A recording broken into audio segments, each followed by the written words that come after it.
नमस्कार दोस्तों, स्वागत है आप सभी का आपके अपने ऑनलाइन इंस्टीट्यूट अवगत पाठशाला पर। जो लोग इस चैनल पर नए हैं, इस चैनल को लाइक, शेयर और सब्सक्राइब जरूर कर दें। तो चलिए शुरू करते हैं आज का सेशन। ठीक है, तो हम लोग पिछली कक्षाओं में ट्रिक के माध्यम से कुछ नई नई चीज़ों को पढ़ते रहते हैं।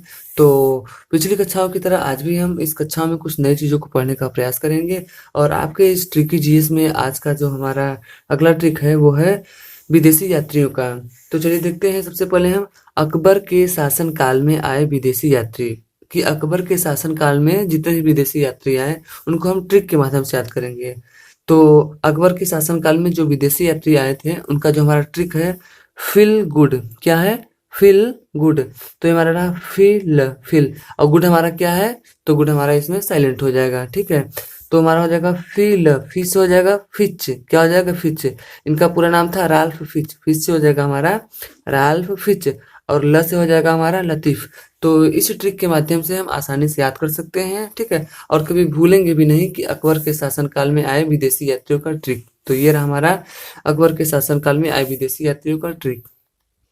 अगला है हमारा जहांगीर के शासन काल में आए विदेशी यात्री। अकबर के बाद हम लोग देखते हैं जहांगीर के बारे में कि जहांगीर के शासन काल में जो विदेशी यात्री आए थे, ठीक है, वो कौन कौन से थे। तो जहांगीर के शासन काल में जो विदेशी यात्री आए थे उसका ट्रिक है हमारा हॉट मय। क्या है? हॉट मय। तो चलिए देखते हैं। हॉट मय, ह से हो जाएगा आपका हॉकिंस। हा से क्या हो जाएगा? हॉकिंस हो जाएगा। और ट से हो जाएगा आपका टॉमस रो। क्या हो जाएगा? ट से टॉमस रो। और मै से हो जाएगा हमारा मैनरिक। मै से क्या हो जाएगा? मैनरिक। तो ये हॉट मै आपका ट्रिक रहा जहांगीर के शासनकाल में आए विदेशी यात्रियों के बारे में। ठीक है, तो हम देखते हैं कि विभिन्न परीक्षाओं में ये आपसे कभी कभी पूछ लिया जाता है कि ये विभिन्न प्रकार के जो यात्री हैं किसके शासनकाल में आए थे। अकबर के शासनकाल में आए थे, जहांगीर के शासनकाल में आए थे, या शाहजहां के शासनकाल में आए थे, या औरंगजेब के शासनकाल में आए थे। चलिए तो हम उनको भी देख लेते हैं। अगला है हमारा शाहजहां। क्या है? शाहजहां के शासनकाल में आए विदेशी यात्री। हम देखेंगे अब कि शाहजहां के शासनकाल में कौन कौन से विदेशी यात्री आए थे। तो इनके शासनकाल में आए विदेशी यात्रियों का जो हमारा ट्रिक है वो है ममू शाह। क्या है? ममू शाह। ये रहा हमारा ममू शाह। म से हो जाएगा हमारा मनुची। म से क्या हो जाएगा? मनुची। और मुंह से हो जाएगा हमारा मुंडी। मुंह से क्या हो जाएगा? मुंडी। ये जो मुंडी था आपके इटली का निवासी था। कहाँ का था? ये जो मुंडी था ये आपका इटली का यात्री था। और इसने क्या किया है कि अकाल का उल्लेख किया है। ठीक है, शाहजहां के शासनकाल में एक मुंडी यात्री था विदेशी जो कि इटली से आया था, और इसने अपने उल्लेख में अकाल का उल्लेख किया है। और ये अगला है हमारा शाह। शाहजहां के शासनकाल में शाहजहां नामक एक विदेशी यात्री भी आया था। तो हमने देखा कि शाहजहां के शासनकाल में आए विदेशी यात्रियों का क्रम क्या है। तो हमारा क्रम है ममू शाह। क्या है? ममू शाह। म से हो जाएगा आपका मनुची, मुंह से हो जाएगा मुंडी जो कि इटली का था, और शाह से हो जाएगा आपका शाहजहां। एक और बचा हुआ है वो भी देख लेते हैं हम, जहांगीर के शासनकाल में। अगला है हमारा औरंगजेब। तो चलिए देखते हैं हम लोग कि औरंगजेब के शासनकाल में आए विदेशी यात्री।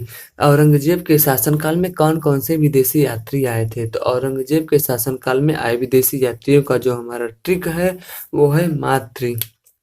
क्या है? मातृ। माँ से हो जाएगा हमारा मार्शल। ठीक है, जिसे हम जॉन मार्शल के नाम से भी जानते हैं। और त्रि से हमारा हो जाएगा त्रिवेनियर। क्या हो जाएगा? त्रिवेनियर। त्रिवेनियर जो है कि आपका फ्रांसीसी हीरा व्यापारी था। ठीक है, त्रिवेनियर फ्रांसीसी हीरा व्यवसायी था जिसने तख्ते ताउस का भी वर्णन किया है। ठीक है, अपने यात्रा विवरण में त्रिवेनियर ने तख्ते ताउस का वर्णन किया है। ठीक है, तो हम लोगों ने देखा कि विदेशी यात्रियों का क्रम जो कि विभिन्न शासकों के शासनकाल में आए थे।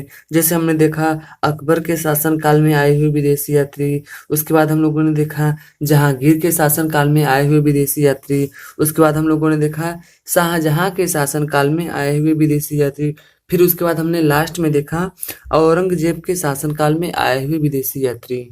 तो हम लोगों ने मुगल कालीन आए हुए कुछ विदेशी यात्रियों के बारे में हमने देख लिया है, जो कि आपसे विभिन्न परीक्षाओं में कुछ न कुछ क्वेश्चन जरूर पूछे जाते हैं, जो कि आपके आगामी परीक्षाओं जैसे आपका रेलवे ग्रुप डी, और आपका रेलवे एनटीपीसी, यूपीएसआई, लेखपाल और इसके अलावा जितने भी आपके एग्ज़ाम होते हैं उसमें कहीं न कहीं ये क्वेश्चन आपसे ज़रूर पुट अप कर लिए जाते हैं, जिसको आप जो है कि एक ट्रिक के माध्यम से आसानी से याद कर सकते हैं। ठीक है?